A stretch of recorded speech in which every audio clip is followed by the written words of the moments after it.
எல்லாமே Jersey cross, சிந்து cross அப்படிதான் எடுத்து 18 to 20 லிட்டர் கறக்கும். சரிங்க. சென்னை சைடு இந்த மாடு ஜாதி மாடோ அதோ தாங்காது. சரிங்க. அதனால மேய்ச்சலுக்கு செட்டுக்கு எல்லாத்துக்கும் தாங்குற மாதிரி மாடு எடுத்து. மாடு எப்படி இருக்கு எது நல்லா பார்த்து தான் எடுக்கணும். எல்லா மாடுமே தூக்கிப்பேன். ஹெச்எஃப் மாடு உதைக்காதும்பாங்க. ஹெச்எஃப் மாடு உதைக்கும். மணியண்ணா ஆள் இருக்கீங்களா? இருக்கும்பா, சொல்லுப்பா. உங்க சைஸ் மாடு எடுத்துறீங்க, ஆள் நிக்கவே தெரிய மாட்டேங்குது. பெரிய மாடு தான், கிராஸ் மாடு. எல்லாம் வெயிலுக்கு தகுந்த மாதிரி எடுத்துருக்குறோம். சரிங்க. இல்ல சென்னை போகுது. இல்ல உங்க உயரத்துக்கு ஆள் இருக்கதே தெரிய மாட்டேங்குது. ஆமா. சரி, அப்படியே இந்த மாட்டை பத்தி எல்லாம் சொல்லிடுறேன். 3 மாடு. 3 மாடுமே சென மாடு. எல்லாமே பாலுக்காக வாங்கியிருக்க. எல்லாமே ஒரு 18 to 20 லிட்டர் கறக்கும். சரிங்க. எல்லாம் வெயில் தாங்கறதுக்கு மெட்ராஸுக்கு பண்ணைக்கு வாங்கியிருக்கு. கஸ்டமர் வரல, நம்ம நம்பி பணம் கட்டி விட்டாங்க. நான் 3 மாடு தெளிவா எடுத்து கொடுத்துருக்கோம். கஸ்டமர் நீங்களே பார்த்து எடுத்துறீங்களா? ஆமா ஆமா, எல்லாத்துக்கும் பண்ண மாட்டோம். சில கஸ்டமர் தவிர்க்க முடியாத சூழ்நிலை உள்ளவங்களுக்கு மட்டும் தான் பண்ண முடியும். சரிங்க. இது 3மே சென மாடுங்களா? 3மே சென மாடு. இது ஓன எத்தனை நாள் டைம் இருக்கு கண்டுபிட? எல்லாமே இது இன்னும் ஒரு வாரத்துல போட்டுரும். அது இன்னும் ஒரு 10 நாள் 15 நாள் ஆகும். இது ஒரு வாரம், அது ஒரு 10-15 நாள் ஆகும்.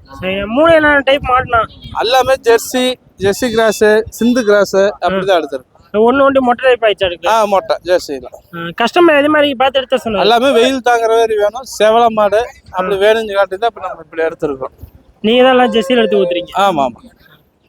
சென்னை சைடு இந்த மாடு ஜாதி மாடோ அதோ தாங்காது. சரிங்க. அதனால மேய்ச்சலுக்கு செட்டுக்கு எல்லாத்துக்கும் தாங்குற மாதிரி மாடு எடுத்துருக்கோம். இப்போ மற்ற மாட்டை கம்பேர் பண்ணப்ப ஜெர்சிங்கிறது வந்து ஃபேட்னஸ் அதிகமாக இருக்கும். ஆமா, அதுக்கு பால் நிறைய கறக்கிறத விட கம்மியாக கறனாலும் ரேட்ல தூக்கி கொடுத்துரும். 20 லிட்டர் கறக்கிற மாடு 5 லிட்டர் கறக்கிற மாதிரி அந்த 5 லிட்டர் பால் இது பால்ல விலையில எடுத்து கொடுத்துரும். சரிங்க. மாடு மெயின்டெனன்ஸ் கொஞ்சம் கம்மியா இருக்கும். நோய் நொடி பெருசா வராது. சரிங்க. கொஞ்சம் நல்லா இதா இருக்கும். இப்போ மற்ற மாடு இதுக்கு என்ன டிஃப்ரெண்ட்? இதோட ஃபேட்னஸ் அதிகமாக காரணம் என்ன? இந்த குவாலிட்டி அப்படிதான், அமைப்பே அப்படித்தான். ஜெர்சி இந்த டைப் மாடுகளை பால் திக்னஸ் ஃபேட் அதிகமா வர்ற வேறு இதோட இதை ஆனது உருவாக்குனது. அதனால இந்த மாடு எப்பயுமே வெயில் தாங்கும், எல்லாம் பண்ணும். ஹெச்எஃப் அதெல்லாம் எடுத்தா பால் கொஞ்சம் நிறைய கறக்கிற மாதிரி தெரியும். ஆனா பால் ரேட்டு வராது. சரிங்க. பால் சலசலம் தண்ணியா டிகிரி வராது. நீங்க என்னதான் உழைச்சி வேலை செஞ்சு சொசைட்டில பால் ஊத்தினாலும் பாலுக்கு மதிப்பு விலை இருக்காது. சும்மா பெருமைக்கு ஊத்தலாம். 100 லிட்டர் ஊத்துறேன், 200 லிட்டர் ஊட்டலான்னு. இதுல 50, 60 லிட்டர், 70 லிட்டர் ஊத்துற பால் அதுல நீங்க 100 லிட்டர் ஊத்தினாலும் இந்த ரேட்டுக்கு அதுக்கு கம்பேர் பண்ண முடியாது. அதிகமா வரும். பால் குவாலிட்டியா இருக்கும். நம்ம பால் கடையிலயோ சொசைட்டில விரும்பி வாங்குவாங்க. தரமான பொருள் கொடுக்கும் மேல அதுக்கு வரவேற்பு அதிகமா இருக்கும்.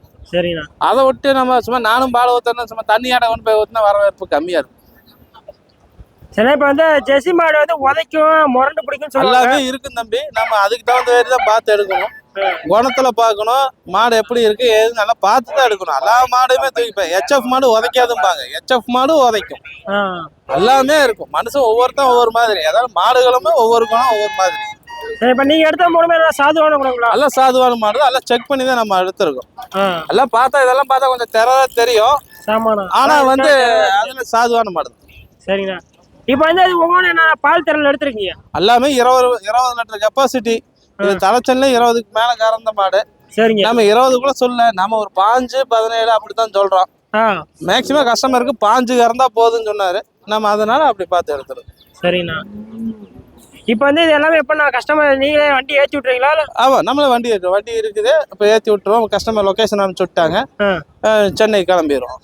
இப்போ இது மாதிரி வேற யாரும் உங்களுக்கு அமௌண்ட் போட்டு எடுத்து அதாவது 2-3 பேர் போட்டிருக்காங்க. அவங்களுக்கு இன்னும் வாங்கணும்.